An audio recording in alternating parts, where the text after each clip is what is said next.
And then I guess I'll talk about Friend versus Friend because that's the last one I played that isn't one Taylor and I played. Okay. But Friend versus Friend is like a cartoony first person shooter where you have a deck of cards and that kind of denotes what special abilities and powers you have in a battle. So you build a deck of like 12 or 14 cards, and then when you go into like a 1v1, you draw 4 cards, and that's just kind of Hmm. like your hand to play with. And it can be random. It could be like, okay, I get a weapon, or I get an ability to make me invisible, or an ability to make me a giant, or ability Are that says nuke the are they world. like preset? Do you know if they're like preset? Like you're always gonna get a weapon as a part of it, or you don't know? No, so I played a bunch of rounds because Taylor was talking to the marketing person here, Sure.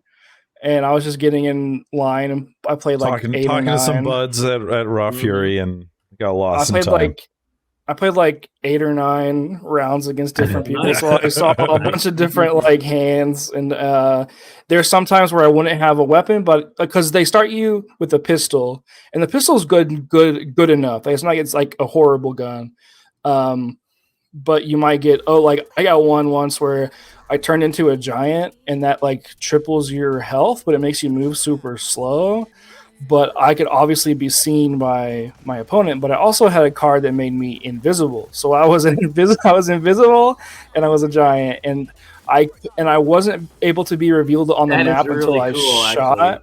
Yeah, It's a so neat like way to mix it up. I was just standing there in the corner watching my opponent trying to find me, but I wasn't going to be revealed until I shot my gun. So I was waiting for him to get up close to me, and then I just killed him. Uh, so that was fun. And then one time I drew a nuke, which would like just changes the entire map, Oh, changes there's the a giant whole right there, by the way. Yeah. yeah, changes the whole layout of the map.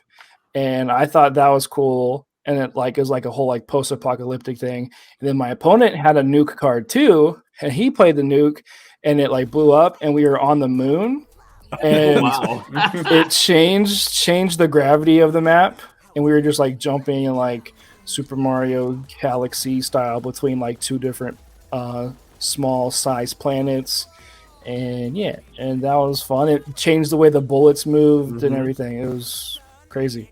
But yeah, yeah, it's super cool. It's fun. I think they could work a little bit on like hit detection, not from like from an animation standpoint. Like when a person is hit, there really isn't a lot of feedback to see that they're hit besides the numbers popping up.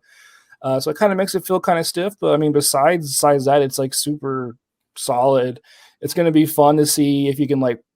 I'm assuming you can jump in online, play against random people, and then not just be like play against your friends type of thing.